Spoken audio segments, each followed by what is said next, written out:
Hi there. We figured it was about time to do our summary video for our latest trip.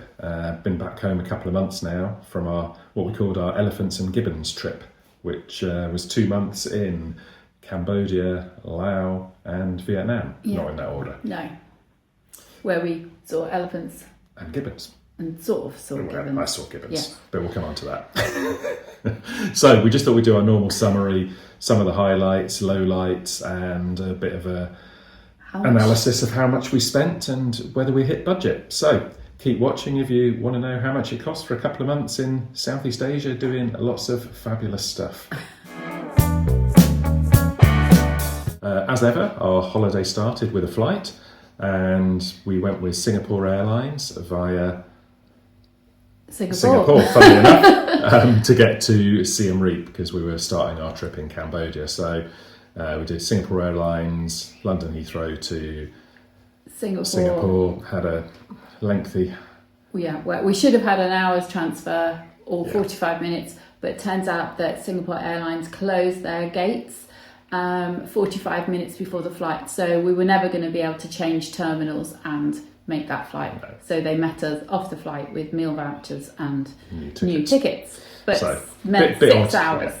Bit strange they sell the tickets when they know you're not going to make the connection, but there you go, one to be careful of. So that was the main flight, and then on the way back we went from Bangkok back to London. So we did a kind of multi-city deal with Singapore Airlines, which cost us £1,595 for the 2 tickets, which was quite a lot. It was probably one of the most expensive flights we've done. Yes, it was. Because we left it quite late. We didn't really book it early enough. We booked it 27th of December and went sort of mid-January. Yeah, so a few weeks. So the 4 to 6 weeks before we missed. Yes, 6 weeks before, that's the key, I think. So that was quite expensive. Other flights we did a flight from Siem Reap to Ho Chi Minh, which was £220 for the 2 of us with luggage. So we had our usual rucksacks with us, so we have hold luggage all the time. But that was £220 one way. Yeah. With the whole bags.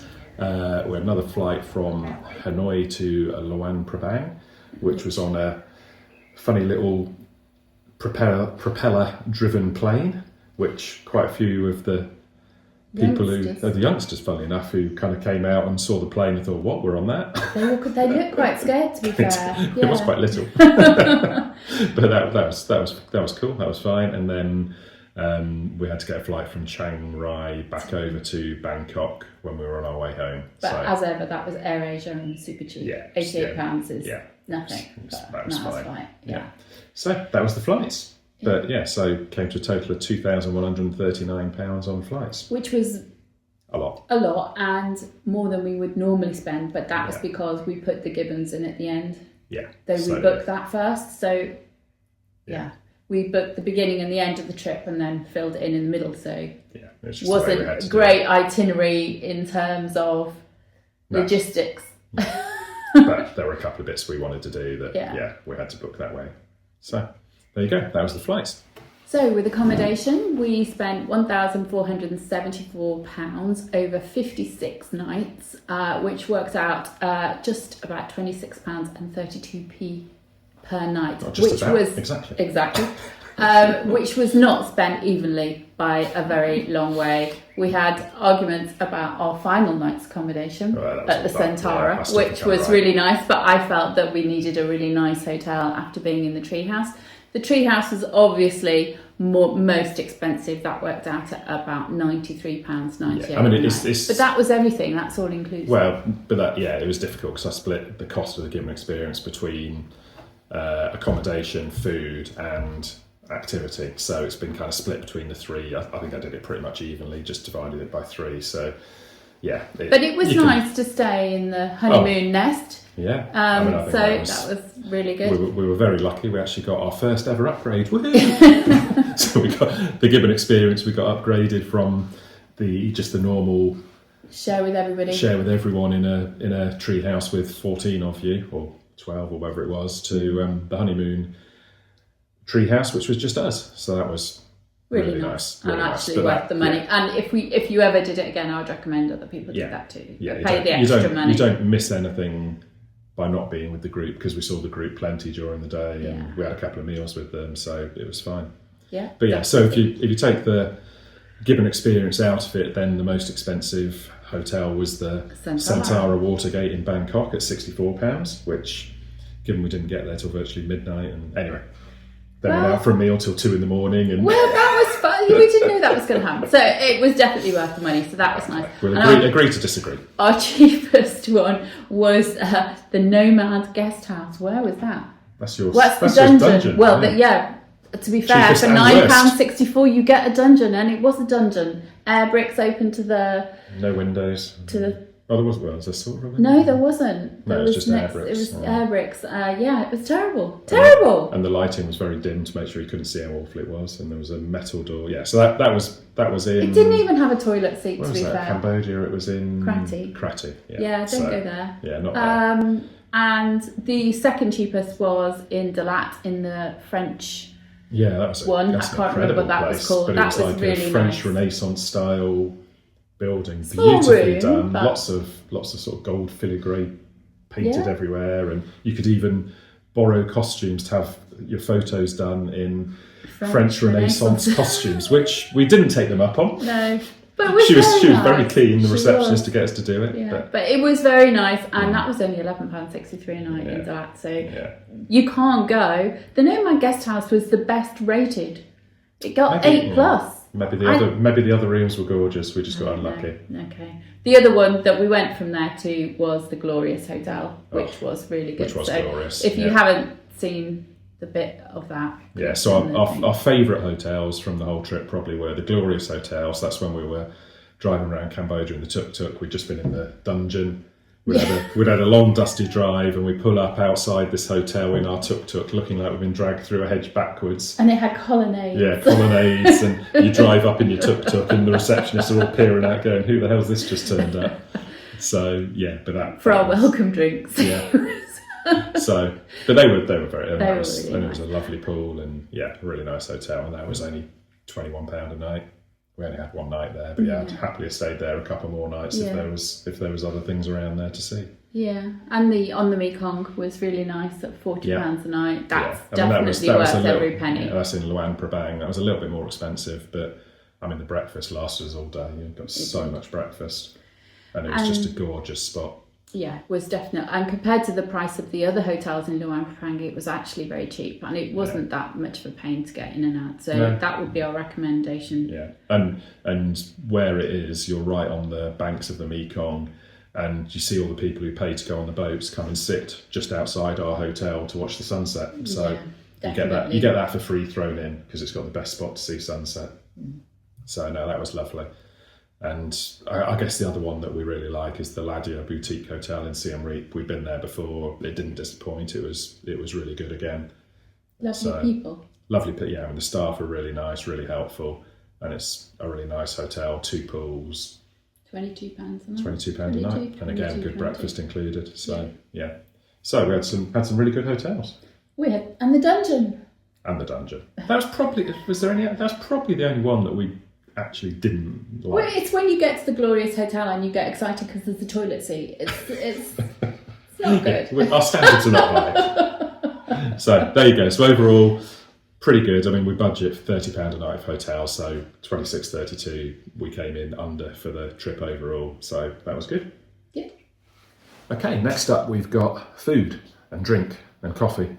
So this one is a bit difficult to categorise, because we did have 2 kind of all-inclusive activities with the Cambodia Wildlife Sanctuary, where we were volunteered to look after the elephants for a week, and also obviously the Gibbon experience that was kind of all-inclusive as well. So we've divvied it up as best we can, and as a result our spend on food for the whole time was £1,170.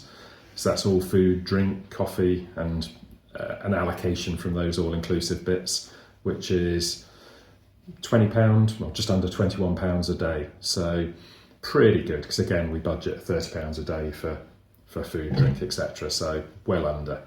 And out of that, alcohol was only £126 across the whole 56. That's because it's so cheap in Vietnam and Cambodia. We didn't drink. We drank less, I think. Yeah. When we had the week in the tuk-tuk, obviously we didn't drink much then, because we were driving, or I was, well, we both did a bit, but yeah. So we didn't drink much then. And obviously, as well, in Cambodia, you get a beer for 50 cents, and every beer you have, you can win another, and we won a lot of free beers. So we did. We gave them away in the end. Yeah, we couldn't drink them all. No. So, yeah, there you go. So, and the beer in Vietnam is very cheap. Ridiculously cheap. Yeah. And we did tend to just drink beer. Yeah, we had only a couple of cocktails the whole time, I think. Yeah, we were very restrained. Yeah. You should feel proud. No. So, best food has got to be the duck and rice at the night market in Luang Prabang. I'd look forward to going back there to have my duck and rice. You go back there just for the duck and rice. I would. It's just, I had it every night. It's so good. I just love it. Absolutely brilliant. And costs peanuts. It does. Yeah, so but it was very good. And the ladies' spring rolls. And you had what's your belly of pork and rice. Yeah. So every night. Pork and rice. Yeah, we're fairly easy to please in the food department in Luang. But that was really good. Other notable food, I guess, having your meals delivered by a young lady on a zip line at the Gibbon Experience is quite something. So, and that was a lot of food as well. Yeah. Too much. Yes, they brought you breakfast, lunch and dinner at your treehouse, and it was so much food, but really good food. But not meals on wheels, but meals on wires. Meals on wires, yeah. And they were so casual coming across. We'd be there clinging on for dear life to begin with, and they'd come across in flip-flops and not holding on. Yeah. So with the bag between the legs. I know, with all the food. I know, incredible. So that was really good. Other notable food and drink, the coffee house in Ho Chi Minh I thought was really nice. That house that has all the coffee shops in it. Oh yes. So that's really nice. Really nice to go and have a coffee. We'd had a banh mi restaurant in Hanoi, recommended by some people we met in Cambodia Wildlife Sanctuary. No. In Elephant Nature Park. In Elephant Nature Park. We met up with them in Siem Reap and they recommended. And they recommended banh mi 25, so we went there and that was really good. That was good. It was very busy. I wouldn't say it was that much better than the other banh mi. I thought it was quite. Okay. And then the coffee class we did in Hoi An was excellent. Was superb, and the coffee, but the best coffee was in front of the river. Yeah, in Hoi An. The coffee we had there was the best. The first one we had was the best one we had. It was. The ones we made were not bad, they were but not quite as good. So yeah. Food didn't cost us very much. No, and as ever, we eat in very. We tend to eat street food and markets, and we weren't sick. No. So it was all good. No. Don't need to spend a lot of money on food in Asia. You don't. No. We could have done it cheaper if you wanted, but that was without trying to be cheap. It was. So pretty good. Though I have to say, you shouldn't have eaten the duck. After cuddling the ducks, you shouldn't have eaten the duck. It was very good though. One. You. Apart from the planes, of which there were many, we obviously did have to get around. We spent £636 on transport, and that included all sorts of things. The tuktuk, which we obviously had for a week, and not only did we travel around northeastern Cambodia, we actually had it for a few days within Siem Reap as well, which was really nice and a good thing to do. You could do that even not going anywhere else. Yeah, there were quite a few people when we were chatting to the tuk-tuk rental people in Siem Reap. They have quite a few people come and hire them just to drive around Siem Reap itself and to go around the temples, etc., which is a really nice way to see them because you can just do it in your own time and stop where you like and nip back to your hotel for the afternoon and then go out again in the evening. So it just makes it really easy. So that cost what, £200? That's every, 167 to actually hire the tuk-tuk for the week or 8 days. And then we spent about £30, that's all on the liquid petroleum gas, and probably spent as much on oil as we did on... We did, spent a lot on oil. As we did on LPG, but LPG was no issue at all getting hold of, so it was just a lovely way, as we found in Sri Lanka, a really nice way to get around. So if you want to do that, have a look at our Cambodia tuk-tuk videos or our Sri Lanka videos, and if you do want to do it, use our... Oh yes, you've got a code. So if you use our code, you get 5%. Is it 5%? 5% discount if you use the code RGR Tuk Tuk with Tuk Tuk Rental. Oh, very good. There you go. plug over. So we also got buses, many buses in Vietnam. Only book the luxury ones, and do not let the hotel book the bus for you. I had a real sense of humour failure on one of them because it was the worst bus ever. I'll try and find a grumpy Do picture. not put... Anyway, terrible. Book your own and book the luxury ones. It's worth the money. Yeah. We had one train journey. Sleeper train. Train. Which was fine. Which we got very lot of sleep on, to be fair. Yeah, I mean, the actual train itself, very comfy, very well organised. The people we were sharing with, because you can't get 2 bunk cabins, they're 4 bunks. So we were sharing with this, I think they were a local couple. For the first half of the journey, they were fine, just came in, went to sleep, same as we did. And then 2 other people got on at 2 a.m. and decided to play YouTube videos at full volume. Or chat in the corridor with the door open. Yeah, or play music. They were awful. Yeah. So some people I know have suggested that it's better to just book all 4 bunks. Yeah, you could do. So we maybe... Yeah. In retrospect, that might have been a good idea. Yeah. But it was fine. We got over it. And then we had mopeds and taxis and the slow boat up the Mekong, which was excellent. Yeah, really worth doing. And very cheap. Really wouldn't think. I know there are some expensive companies where you can pay something like £150 for the same as we had. But obviously staying in a nicer hotel in Pat Bang. Wouldn't say it was worth it. No. Looking at the boats when they went past, they didn't look any better than ours. Not much different. No. So really wouldn't suggest that. And actually on our one, you get to see all the local life because there were people with mopeds on there. They were delivering TVs. They were delivering people's laundry. An incredible amount of beer. And people getting on while the boat was moving. That was interesting as well. Yeah. So it was a bit of local life.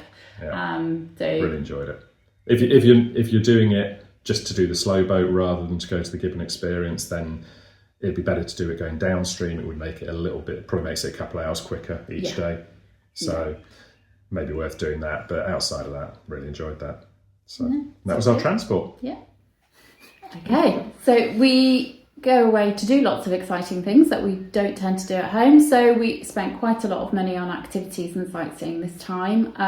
We spent £636, but the majority of that was for you allocated part of the elephant sanctuary and Gibbons for money on that. And we loved it. We loved the elephant sanctuary. We loved our little hut. Could have done with hot water, that might have been nice, but it was really nice, all the things we did.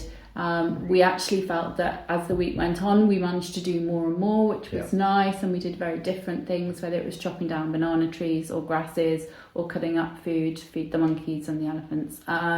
It was a really lovely time there. We really enjoyed the people, so it was a great thing to do, so we'd highly recommend that. And even if you've done Elephant Nature Park, because we did Elephant Nature Park, which is the sister site in Thailand, which is why we wanted to come and do the Cambodia Wildlife Sanctuary.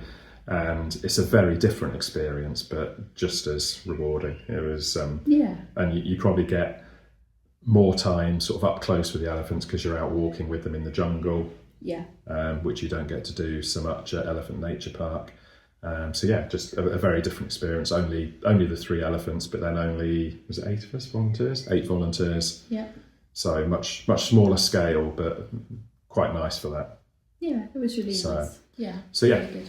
And then we did another really great thing was kayaking with the dolphins at Cratty. Yeah. And that was really good. That was £64, which isn't very much at all, and that was 4 hours? 3 or 4 hours. 3 or 4 hours. I think it was 3 full hours on the water, just with us and a guide. So that was fantastic. All I would say is, if you're going to go and see the dolphins there, please do it in a kayak, not in one of the tourist motorboats, because they chase the dolphins around, and there were loads of them just kind of harassing the dolphins. Whereas in a kayak, at least you kind of you can't chase them because they're too quick. but also you're not disturbing them with motors and whatever else. So definitely. And it was really nice just kayaking down the bits before we even got to where the dolphins are. The sort of hour and a half kayaking down the Mekong was lovely, and you stopped off on a little island and he told you a bit about it and had some food, sort of there was local food and things. So and you had a little swim. I had a little swim in the Mekong. there you go. So that was definitely worth it. And then you did some very cheap sand surfing. That was a complete rip-off in Vietnam, in Weenie. We saw that you can sand surf, which we did in Huacachina in Peru. Yeah, not worth it. Well, it saved you £3.20 for a beer. It was rubbish. Yeah. You didn't. There was no adrenaline. So yeah, but moving on quickly, because that was rubbish. We then went on an alpine coaster in Dalat. In Dalat, near Dalat. Well done. Yeah, near Dalat. That was good fun. I did have my usual speed restrictor sat next to me, so I wasn't allowed to go full pelt. We went quite quick. Could have gone quicker. So, but that was really good fun. That was, I don't know, £15 something for the two of us, and that allows you to get the alpine coaster down and then back up. And then when you're down there, you can walk along and see the waterfalls, and the waterfalls were stunning. Yeah. Just a bit Disney around bits. A little bit Disney, but it was entertaining. It was entertaining. Yeah. Nothing. It wasn't too much. It was lots of people dressed up. It just summed up Dalat, because the whole of Dalat was a bit nuts. Yeah, but it was good. It was good fun. So that was a nice thing to go and do. And then with the nutsness, you also went to the Vin Pearl in Nha Trang, and we went to Vin Wonders, and that was again a little bit nuts, a little bit Disney, quite a lot. Well, it's a theme park. It's a theme park. It's very Disney, but it was a nice day, and we booked Cluck tickets for that, and it was £56. Yeah. So I mean, where would you get to go to a big park? No. Around here, and it had 20 odd quid. It had all the kind of, well, it didn't really have much in the way of roller coasters. It had kind of rides. It had quite a bit of virtual reality ones that were good. Quite big queues, but very good when you got on them. And a water park, so you must be under 50 to be able to go on the slide. So you need to lie if you're over. So I had my fake date of birth ready. He didn't believe you. I know. I did get asked. He didn't believe me, but he let me go on anyway. And there is a weight limit as well, so you've got to be under. For some of the slides, you had to be less than 90 kilos or 100 kilos for some. And they do have scales, and they do make you stand on them. And then if you had too many pies, you need to go down the stairs in the walk of shame. So just be aware of that. Yeah. And then we had the gibbons as well, which we've spoken about, which is, I mean, the gibbon experience is it's probably more about the zip lining and living in the treehouse than the gibbons. Unfortunately, there's not that many gibbons left, so you don't see them all over the place. I mean, we had one morning where we heard them singing for a good half hour. Yeah, there were six. A family of six, which I saw a couple of them. You missed them because you were zip lining past them, looking the wrong way. I was looking that way. But yeah, so we caught a glimpse of them. But in a way, we know with these things that if you want to go and see them in the wild, you might not see everything, or you might not see much of it. But we heard them, and the singing was amazing. It was, and we did see other monkeys, and we saw the giant tree squirrel. Yeah, a couple of times. So that was fine, and just being in the treehouse and in the nature was lovely, and our guide's fantastic. So there you go. There were lots of other little activities we did as well, but that's some of the main ones. Some of the most memorable.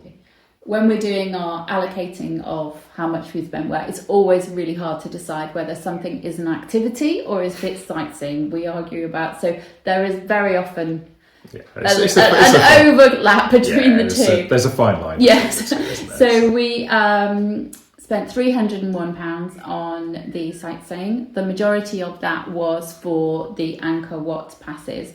We ummed and ahed about whether to do which ones did it? 3 day. 3 day or 7 day. Yeah. We did the 3 day in the end, didn't we? No, we did 7. Oh, well, there you go. That's why it's so expensive. We did the 7 day. Yeah. And that was why it's more expensive. But that was just made that us have flexibility. Yeah. So we used them, I think, twice before we went. And with because with the 7 day pass, you don't have to use it 7 consecutive days. It's 7 days within a 1 month period. Yeah.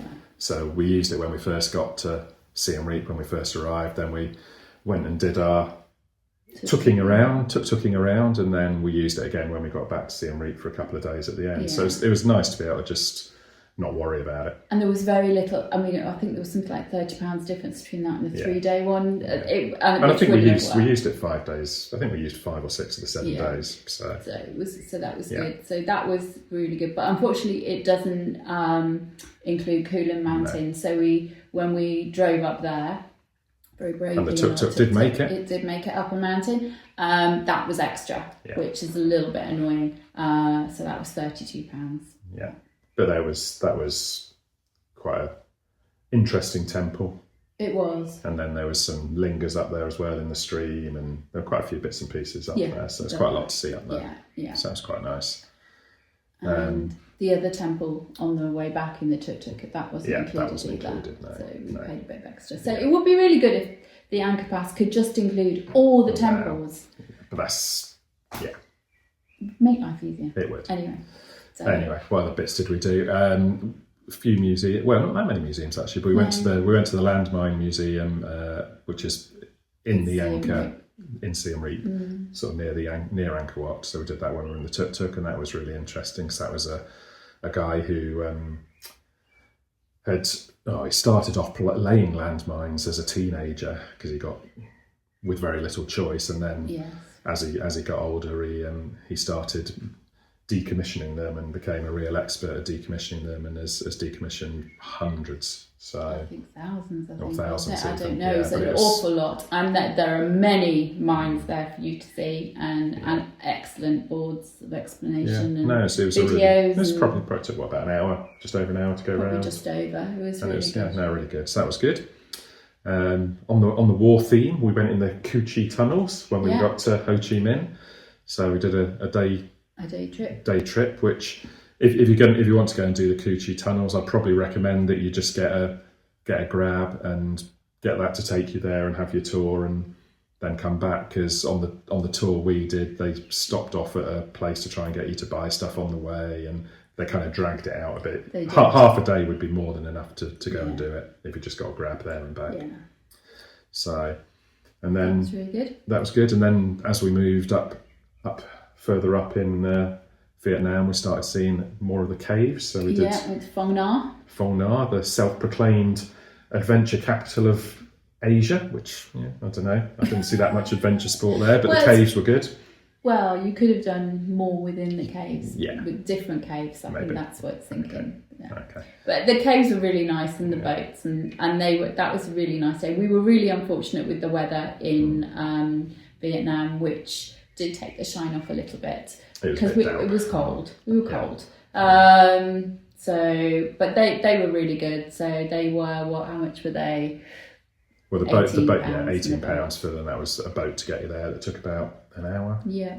So for about an hour getting there on the boat, probably about 2 hours going around in the caves. Yeah. There's the main cave, you go in on the boat and then you walk back through it. And then there's another one you can walk up to. And the one you walk up to was incredible. That was better. It was a better cave, It was quite a walk up. It was quite a walk up, but because it was quite a walk up, it meant for the majority of the time we were in there, we were probably in there an hour. We didn't see another person, so there's something quite special about being in a massive cave like that on your own. Yeah. So that was really, really interesting. Yeah. And then we also enjoyed Paradise Cave the next day. Yes. That was good again, they're all quite different. So I was glad that we went to all three. We obviously didn't go to the really famous massive one, because you have to book it. You have to book and pay £5,000 or something ridiculous. But so we that would have blown the budget. That would have been, we didn't do that. But Paradise Cave was definitely worth a trip along with the botanical gardens as well. Yeah. And then while we were in Hanoi, we did a water puppet show. Yes. Which again booked through Cluck. It's cheaper. But that was interesting. It was an hour and it was different, and you have a little headphone so that you know what's going on. Yeah, and it's all sort of old folk tales, so the little thing tells you what's going on in these old folk tales and things. So I mean, it's worth it for an hour, I guess. Oh, for goodness sake, you're a Philistine. A bit of culture, does you good. But the one that was much better. Your favourite one? My favourite one was the duck stop. After the pub with cold beer, you must go to the duck stop. This is in Phong Nha. Yeah. Yeah.